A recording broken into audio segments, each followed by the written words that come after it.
दोस्तों, राजस्थान की धोरा धरती के अंदर विलुप्त होने वाले प्राणियों को अगर आप देखना चाहते हैं तो आज इस वीडियो को आप पूरा देखिए। साथ में ही हमारे साथ जो व्यक्ति चलेंगे उनका परिचय आपको बताएंगे, लेकिन वो कितना संघर्ष कर रहे हैं और किस प्रकार वन्य जीवों से वो इतना लगाव बना चुके हैं कि उनका लोकेशन, उनका टाइमिंग, किस प्रकार वो रहते हैं, पूरा जो नेचर है वो पूरा हम आपको इस वीडियो के अंदर बताने का प्रयास करें। तो आप लोग वीडियो को शेयर करें, अपने कमेंट करें, और क्या आप लोग भी इच्छुक हैं वो भी कमेंट करें। तो आइए चलते हैं और वन्य प्राणियों का एक शानदार विजिट आप लोगों को करवाते हैं इस राजस्थान की ओरण भूमि के अंदर, जहाँ एकदम शुष्क भूमि है। तो चलिए ज़्यादा समय नहीं लेते हुए हम चलते हैं सीधा राधे श्याम जी पेमाणी, जो जैसलमेर के रहने वाले हैं। दोस्तों, आज हम आपको रेगिस्तान के अंदर सर्वाइव करने वाले वन्य जीव, गिलेरियां, पक्षी, बहुत सारे ऐसे प्राणियों का दृश्य हैं वो दिखाएंगे। साथ में किस प्रकार इनको संरक्षित करने का प्रयास किया जाता है और किस प्रकार ये जंगल के अंदर सर्वाइव करते हैं, वो सारी चीज़ें दिखाने का प्रयास करेंगे। तो आप लोग अगर पर्यावरण प्रेमी हैं तो जाहिर सी बात है कि वीडियो आखिर तक देखेंगे और अपने दोस्तों के साथ शेयर करेंगे। तो आइए चलते हैं इन वन्य जीवों का दृश्य देखते हैं। ये जो ओरण है, इस ओरण के अंदर 50 किलोमीटर तक कोई भी वुमेन्स का मूवमेंट नहीं है और दूसरा कोई पानी का सोर्सेज नहीं है। तो हमने एक ये वाटर होल तैयार किया है। वैसे डेजर्ट के अंदर रहने वाले जो भी जानवर हैं वो उनको पानी बहुत कम चाहिए होता है, पर जो अप्रैल से लेकर के जो बारिश होने तक का समय है उस समय ऐसा कोई जानवर नहीं है जो जिसको पानी नहीं चाहिए। तो ये जो वाटर होल हमने डिज़ाइन करके बनाया है, तो ये 25 फीट का ये चौड़ा है और 8 फीट की वो बीच में कनेक्टिंग की खाली है। उसके बाद में छोटा और वाटर होल है वो 6 फीट का है। ये जो वाटर होल है इसमें लिजर्ड, चिड़िया, जानवर, ऐसा कोई जानवर नहीं है जिसमें पानी नहीं पी सकता, कोई भी डूब के मरेगा नहीं। इसकी हमने हाइट है वो 1 फीट से भी कम रखी है ज़मीन से। हाँ, तो ये क्या है कि इस वाटर होल पे डोमेस्टिक वाइल्ड लाइफ भी आती है, डोमेस्टिक जानवर भी आते हैं और वाइल्ड लाइफ भी आती है। तो मान लीजिए कि इस तरफ डोमेस्टिक जानवर आ गए तो वाइल्ड लाइफ है वो उस तरफ पी के निकल जाएगी, क्योंकि आपस में इनका तालमेल थोड़ा कम बनता है।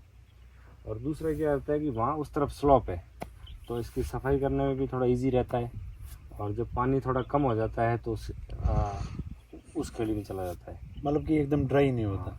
और मेनली सबसे बड़ा रीज़न तो ये है कि इस खेड़ी पे इतनी भीड़ रहती है वाइल्ड लाइफ की कि जगह नहीं मिलती उनको। तो एक तो ये 25 फीट का ये है, इसके अंदर नहाते हैं, पीते हैं। उसके बाद में वो बीच की जो खाड़ी है उस पर भी दोनों तरफ बैठ के पानी पीते हैं, और उस तरफ की जो खाड़ी है उस पर बैठ के पीते हैं। तो मतलब ये बनावट का रीजन ये है। ये भी ये मान के चलिए ये भी छोटा पड़ रहा है अभी।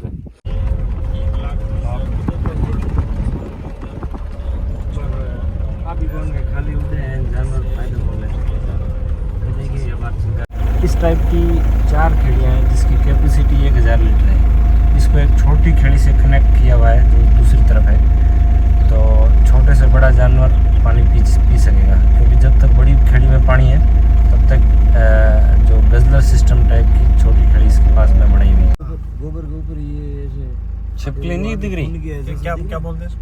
ये एकमात्र शाकाहारी छिपकली है। शाकाहारी छिपकली, इसका नाम है ब्रिलियंट अगामा। क्या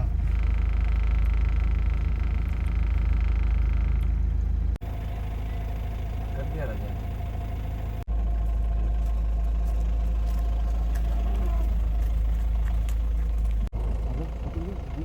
गवर्नमेंट आंकड़ों के मुताबिक 100 से 150 के बीच में बची आबादी गोडाउन जैसे पक्षी भी आप लोगों को यहाँ पर घूमने आते हैं तो देखने को मिल जाते हैं। जिस हिसाब से हम बहुत बड़े सोरण क्षेत्र के अंदर काफ़ी समय से घूम रहे हैं, हमने गोडाउन देखा, हमने हिरणों के झुंड देखे, लोमड़ी देखी, तरह तरह की चिड़ियाँ देखी, और उसके बाद में बहुत सारे जो हैं गिलेरियाँ देखी।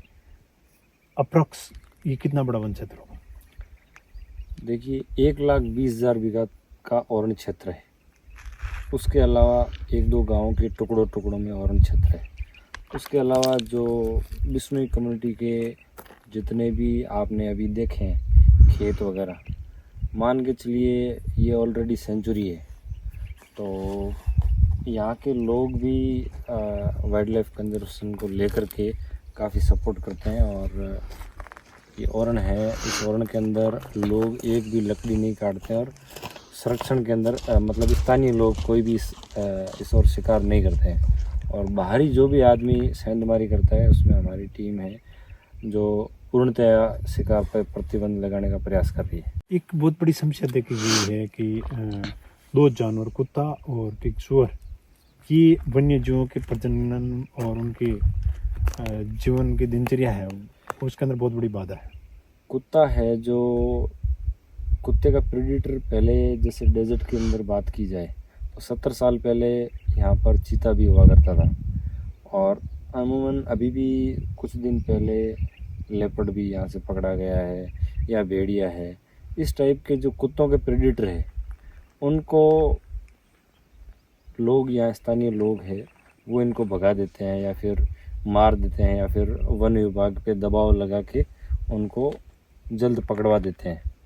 तो उनकी जो जीव श्रृंखला है तो उसमें कहीं ना कहीं इंसानों की तरफ से सेंधमारी की जा रही है, जिस हिसाब से ये संतुलन बिगड़ रहा है, जिससे कुत्तों की पॉपुलेशन लगातार बढ़ती जा रही है। जो 20 साल पहले डेजर्ट के अंदर ये सूअर और नीलगाय है वो नहीं हुआ करता था। जो अभी इंदिरा गांधी कैनाल आई है तो नहर के माध्यम से ये डेजर्ट के अंदर सूअर और नीलगाय आ गए। ये डेजर्ट की स्थानीय प्रजाति है नहीं, प्रजाति नहीं। दूसरा सांडा जो है, इसको लेकर लोगों की बहुत बड़ी गलतफहमी है। वाइल्ड लाइफ बहुत सारे जो सांडा को लेकर के भ्रांतियां हैं, इस भ्रांतियां की वजह से ये पक्षी, ये छिपकली है वो मारी जा रही है। तो अभी जो नया कानून बना है तो भारतीय वन्य जीव अधिनियम 1972 के तहत ये पहले द्वितीय श्रेणी में था, इसको अभी प्रथम श्रेणी में लिया गया है। तो जो भी जागरूक वन्य जीव प्रेमी हैं तो आप भी उन तक संदेश पहुंचाएं कि इसका शिकार है वो प्रतिबंधित है, और जो भी अगर शिकार करता पाया जाता है तो उसकी सूचना वन विभाग को दें, और तुरंत कार्रवाई के लिए जो भी बाकी चिंकारा और दूसरे एनिमल को बचाने का प्रयास कर रहे हैं तो वैसे भी इनका प्रयास करना चाहिए। गोडाउन जो गिनती के बजाय, ये पक्षी ग्राउंड बर्ड है जो हैवीएस्ट फ्लाइंग बर्ड है। दूसरा अपना राजस्थान का राज्य पक्षी भी है। ये सिर्फ अभी जैसलमेर तक ही सीमित रह गया है। पहले राजस्थान के काफ़ी इलाके में मिलता था, और राजस्थान के अलावा गुजरात में भी इनकी अच्छी संख्या थी, महाराष्ट्र, कर्नाटक और भी कई राज्यों में दिखता था। अभी एकमात्र जैसलमेर ज़िला है जहाँ ये प्रजनन करता है। कुछ फीमेल्स बची है वो गुजरात के अंदर है, और इनका जो प्रजनन का समय है वो बारिश के समय रहता है। अब जो एक बूम बूम आवाज़ आ रही है, हम जिस जंगल में खड़े हैं इसमें, ये किस चीज़ की? ये जो गोडाउन पक्षी है इसको गुजरात के अंदर घोराड़ कहते हैं, और यहाँ पर गोडाउन कहते हैं, और जगह अलग अलग नाम है। तो घोराड़ जैसे ये ऐसे जैसे मोर नाचता है तो वैसे इसकी एक थैलीनुमा आकार की एक गले की थैली लटकती है, उसमें वो हवा भरता है। हवा भरने के बाद में वो आवाज़ निकलता है बूम बूम की। अगर मैं बात करूं तो आप कितने समय से इस वन क्षेत्र के अंदर सक्रिय हो? मैं पिछले 10 साल से यहाँ के जो जितने भी जानवर हैं उनको बचाने का प्रयास कर रहा हूँ, जिसमें मुख्य रूप से एंटी पॉचिंग, रेस्क्यू, अवेयरनेस, इस टाइप के काम करने का प्रयास कर रहे हैं। बहुत सारे वाइल्ड लाइफ लवर हैं, वो अपनी आंखों से, नंगी आंखों से इस प्रकार के प्राणियों को देखना चाहते हैं, क्या पॉसिबिलिटी है? देखो, अगर इनको हम बचाएंगे, जैसे हमारी पीढ़ियों ने, हमारे पूर्वजों ने हमारे लिए बचा के रखा है, तो वैसे भी अगर हम हमारे आने वाली पीढ़ी के लिए बचाएंगे तो बिल्कुल जैसे आपने आज देखा है तो वैसे सभी लोग देख पाएंगे। आपके अंदर ये भावना कैसे जागृत होगी, हमें बताएं। गुरु जम्बेश्वर भगवान से प्रेरणा लेके तो हमें ये सीख मिली है कि हमारे आसपास के जितने भी जानवर हैं उनकी केयर करना अपनी ड्यूटी बनती है। ऐसा नहीं कोई दिल्ली का आदमी आके यहाँ के जानवरों को बचाए, या फिर हम हमारी जिम्मेदारी भूल जाएं कि क्या है जंगली जानवर सब। ये सब जंगली जानवर बचेंगे तो ही अपना जो प्रकृति का संतुलन है वो बना रहेगा।